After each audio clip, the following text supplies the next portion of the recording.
নমস্কার। Income tax return file করার পর যদি জমা দেওয়া ইনকাম ট্যাক্স ফাইলটির প্রসেসিংয়ের কাজ কমপ্লিট না হয় অথবা আপনাদের ব্যাংক অ্যাকাউন্টে ইনকাম ট্যাক্স রিফান্ড পেতে দেরি হয়ে থাকে, উভয় ক্ষেত্রে কিভাবে আপনারা এই সমস্যাগুলি সমাধান করবেন নিজের বাড়িতে বসে, এই ভিডিওটির মাধ্যমে আপনাদের সামনে তুলে ধরার চেষ্টা করব। প্রথমে আপনারা ইনকাম ট্যাক্স ওয়েবসাইটে আসার পর প্যান নাম্বার এবং পাসওয়ার্ড দিয়ে লগ ইন করে নেবেন। হোম পেজে দেখুন গ্রিভেন্স, এই অপশানে আপনারা ক্লিক করবেন। গ্রিভেন্সের দুটি অপশন দেওয়া আছে, দেখুন submit grievance, view grievance status. আপনারা সাবমিট গ্রিভেন্স এই অপশানে ক্লিক করবেন। নেক্সট ওয়েব পেজে দেখুন সাবমিট এ গ্রিভেন্স। আপনারা ভিন্ন ভিন্ন অপশনগুলির মধ্যে CPCITR এখানে ক্লিক করবেন। সাবমিট ডিটেলস ওয়েব পেজে দেখুন সিলেক্ট ডিপার্টমেন্ট CPCITR অটোমেটিক এখানে শো হবে। আপনাদের ক্যাটাগরি ড্রপডাউন লিস্ট থেকে সিলেক্ট করতে হবে। যদি আপনাদের ইনকাম ট্যাক্স ফাইলটি প্রসেসিং না হয়ে থাকে আপনারা ড্রপডাউন লিস্ট থেকে সিলেক্ট করবেন, দেখুন processing. Next select sub category, আপনারা ড্রপডাউন লিস্ট থেকে সিলেক্ট করবেন আদার্স প্রসেসিং এবং কন্টিনিউ এই অপশানে ক্লিক করবেন। কন্টিনিউ করার সাথে সাথে আপনাদের অ্যাসেসমেন্ট ইয়ার, কারেন্ট অ্যাসেসমেন্ট ইয়ার 2024-25 আপনারা ড্রপডাউন লিস্ট থেকে সিলেক্ট করে নেবেন। গ্রিভেন্স ডেসক্রিপশন, এখানে আপনাদের টাইপ করতে হবে I have submitted income tax file as on, আপনারা ইনকাম ট্যাক্স ফাইল যেদিন করেছেন তার ডেট আপনারা এখানে টাইপ করে বসিয়ে দেবেন। With e filing acknowledgement number আপনারা এখানে টাইপ করে বসিয়ে দেবেন।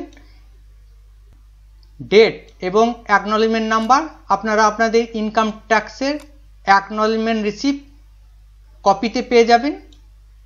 নেক্সট টাইপ করবেন my income tax file is pending for processing, so kindly take proper action in this regard. শুধুমাত্র সংক্ষেপে এই কথাগুলো আপনারা টাইপ করে দেবেন। অ্যাটাচমেন্ট আপনারা দেখুন আদার ডকুমেন্টস, এখানে আপনারা আপনাদের ইনকাম ট্যাক্সের অ্যাকনলেজমেন্ট কপি আপনারা আপলোড করতে পারবেন।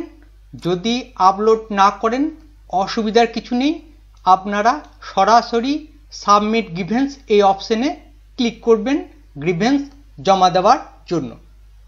অন্যদিকে আপনাদের রিফান্ড পেতে যদি লেট হয়ে থাকে অথবা রিফান্ড সংক্রান্ত যে কোনো সমস্যার জন্য একই পদ্ধতিতে আপনারা গ্রিভেন্স সাবমিট করতে পারবেন।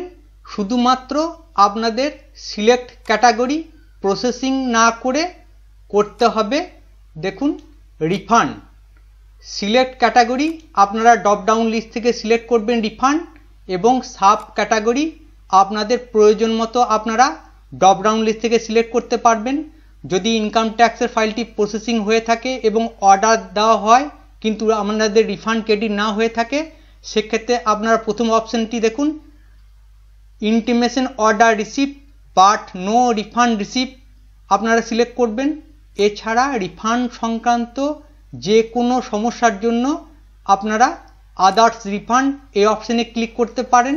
যদি ধরুন আপনাদের ইনকাম ট্যাক্স ফাইলটি রিফান্ড হচ্ছে না, দীর্ঘদিন প্রসেসিং পেন্ডিং হয়ে আছে, সেক্ষেত্রে আপনারা আদার্স রিফান্ড এই অপশানে ক্লিক করবেন। অ্যাসেসমেন্ট ইয়ার ড্রপডাউন লিস্ট থেকে 2024-25 সিলেক্ট করে নেবেন। গ্রিভেন্স ডেসক্রিপশনে আপনারা লিখবেন I have submitted income tax file as on, date বসিয়ে দেবেন। With e filing acknowledgement number type করে বসিয়ে দেবেন। My income tax file is pending for processing আপনাদের রিফান্ডের ক্ষেত্রে লিখতে হবে and bank account has been validate but the refund is not credit my account, so kindly take proper action in this regard. এইভাবে সংক্ষেপে ডেসক্রিপশন আপনারা type করে বসিয়ে দেবেন। নেক্সট আপনারা অ্যাটাচমেন্টে আদার ডকুমেন্টসে অ্যাকনলেজমেন্ট স্লিপ আপলোড করতে পারেন বা অন্যান্য ডকুমেন্টসও আপনারা আপলোড করতে পারেন প্রয়োজন মতো, এবং আপনাদের সাবমিট গ্রিভেন্সে ক্লিক করার সাথে সাথেই আপনাদের গ্রিভেন্সের কাজ সম্পূর্ণ হয়ে যাবে। দেখুন, গ্রিভেন্স সাবমিটেড সাকসেসফুলি। আপনাদের গ্রিভেন্স অ্যাকনলেজমেন্ট নাম্বার এখানে দিয়ে দেওয়া হবে। আপনারা ভিউ সাবমিটেড গ্রিভেন্সে ক্লিক করে আপনাদের দেওয়া গ্রিভেন্সটি একবার চেক করে নিতে পারবেন। দেখুন, ভিউ গ্রিভেন্স এখানে শো হচ্ছে। আপনারা পরবর্তীকালে ভিউ গ্রিভেন্স স্ট্যাটাস আপনারা চেক করতে পারবেন। আশা করি গ্রিভেন্সটি দেওয়ার পর কয়েকদিনের মধ্যে ইনকাম ট্যাক্স ডিপার্টমেন্ট থেকে আপনাদের রিপ্লাই অবশ্যই দেওয়া। আপনারা ফিডব্যাক অবশ্যই চেক করবেন এবং আপনাদের জমা দেওয়া ইনকাম ট্যাক্স রিটার্নটি প্রসেসিং হয়ে যাবে এবং রিফান্ড আপনাদের ব্যাংক অ্যাকাউন্টে ক্রেডিট হয়ে যাবে। ধন্যবাদ।